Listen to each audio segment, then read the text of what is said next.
partial keeping with Brother Crucial, this offering will be a single offering, and I will not go to the next one because it's a little longer, and I want to keep it within the time frame. May the Lord be praised. I appreciate that. All right. Stay within the rules. How many of us have things that are bugging us from the past? Sometimes we can be so caught up in what has happened in the past, it's kind of hard to go on to the future.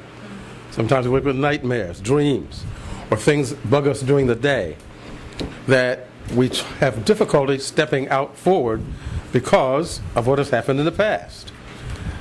And as we preachers do, every time we preach, the message is first for us and for the congregation. This is not a sermon, but it's an exhibition, an example of something that happens in the past. It's called Conquering Our Skeletons of the Past. Skeletons of the past. How they last. How they last. Why are they so daunting, rising up so indelibly in the present, taking up residence in my troubled thought, taunting me?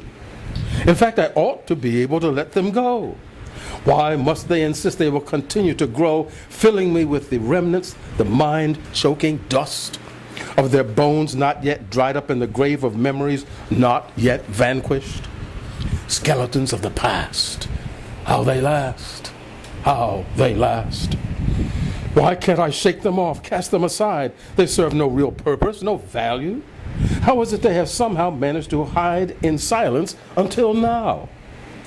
Here they are, rising up to plague the essence of my being with that double-breasted rattling, bent-up, brandishing their ugly, punishing reminders. What is about these apparitions that make them so wretchedly consistent all of a sudden? Skeletons of the past so doggedly persistent, leaping up from the realms of bygone memory. How they last, how they last. I am painfully reminded of Poe when he said of the huge black cat, neither by day, nor by night, nor I the blessing of rest anymore. I'm at my wit's end. Why is it these skeletons find their way into my nighttime dreaming? Now they bend and twist themselves into nightmares. Nightmares. They are at their pinnacle when I'm at the most vulnerable, asleep and helplessly bound to its gremlins, teeming in contorted conglomeration. I'm persuaded that the adversary is scheming to undermine my faith by inserting his venom, invading my nighttime dreaming at the time of weakness, shaping his treacherous objectives with crafty delight while he believes me to be defenseless. Hence the skeletons of the past, memories I thought were buried and forgotten, creep into my dreams in stark vivid array with sudden, dreadful clarity. They stay with me, clutching my throat, choking with fear, gripping at my breath. My chest tightens, heaving uncontrollably down, and up it pauses, then heaves up and down again, my lungs desperately gasping for air. This is the way of the nightmare. Nightmares. They declare their own particular brand of preeminence with arrogant domination of mind and body in utterly stark, terrifying, demonic shapes, slithering, writhing, leaping, dancing, cavorting in ghastly mirages, surging through every cell in my cranium. They blast their frightening image before me in caustic display, a wretched video of vile and deadly evil across every plateau of my trembling nightmare thoughts.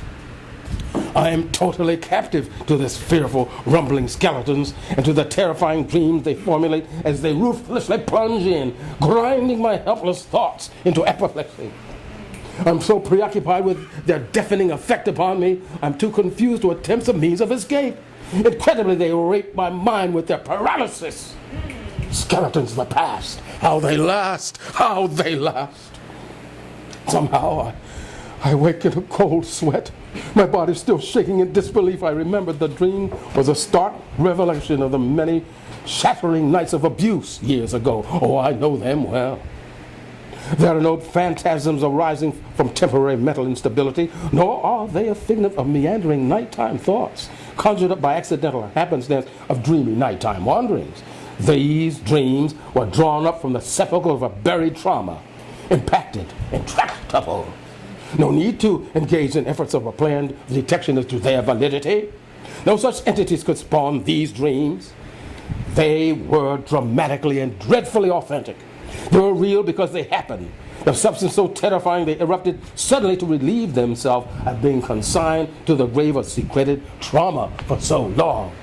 Yes, tonight they came back, strong and fiercely angry for having been confined. Why? Why did my subconscious mind regurgitate this horrific ugliness now? I was back there again. It was ungodly, demonic. I could actually feel the hard, sickening events all over again. I found it hard to reject the stark reality of it all. The incident remained even as my eyes opened wide to stare into the darkness of my empty room. Strange how the mind works, bringing up portents of doom at the most unlikely time.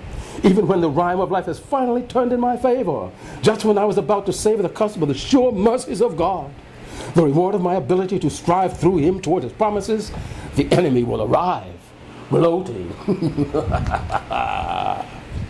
Skeletons of the past, how they last, how they last. Now abject gloom settles into my spirit. I could even hear it. The sounds of abuse lingered upon my tongue, making me taste them. They filled my ears with a futile inward rage I felt inside, but at the time could not shout out nor express the bitter resentment consuming me. Skeletons of the past, how they last, how they last. I was obliged by circumstance to hide everything for years. I've never told the entire story to anyone. The dark, voracious experience devouring, the wanton fears gripping my mind, warping even my helpless tears, emblazoned hatred on my heart to every core, making me think more and more about murdering my assailant.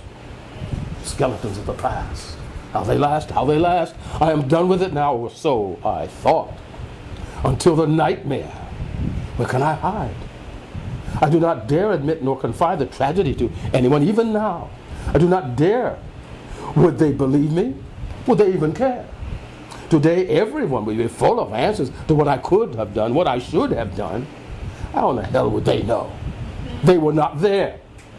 They did not live through the horror of being powerless, no place to go, no place to turn for refuge, nowhere that accusing finger was not pointing and say, it was my fault. I left myself open for it. Skeletons of the past, how they last, how they last. Now I must try to recover from a dreadful nightmare I thought was buried forever. Forgotten and consigned to my subconscious mind. How? Why did I inadvertently find it again? Now I discovered recently, much to my dismay, more skeletons. Sometimes in an error I make during the day. They gleefully remind me of themselves. Oh, we're still alive. We are real. We have formed ourselves in the mistake you just made. We will not fade into the background like your companion nightmare, the one you thought was gone. Look at us here. Look at this new mistake you made. These skeletons add to the new mistake, compounding themselves into what? Ogres bigger than they really are. Proclaim they have no intentions of going away ever. Skeletons of the past, how they last, how they last. How can I dissever myself from them? How is it they seem to be alive, dancing and cavorting in my thinking, frolicking back and forth in the corridors of my mind, drinking in the joy of keeping me so absorbed in their dreadful antics, they distract me from concentrating on what God has given me to do. They are like nightmares during the day. Skeletons of the past lash themselves with those in the present, and still they last. Still they last. The dilemma seemed to be daunting, impossible task, but no. I merely need to recognize what they have allowed, and I have allowed them to be. I must see them as they are, skeletons rebuilt by me in the spirit of my mind. I have formed skin and bones, nerve, atom, and sinew around them, making them terribly real, making them come alive again, especially in my dreams, where I am no longer in control. It seems I am able to be rid of them. These skeletons of the past. Our thoughts bind them to our bodies, becoming a part of us as they grind on the inside, concocting all manner of travail to undermine everything God has intended. Have they grown beyond being manageable? What seed can be sown or mended to intervene against the seemingly untenable? There is an answer to the skeletons of the past and how they last.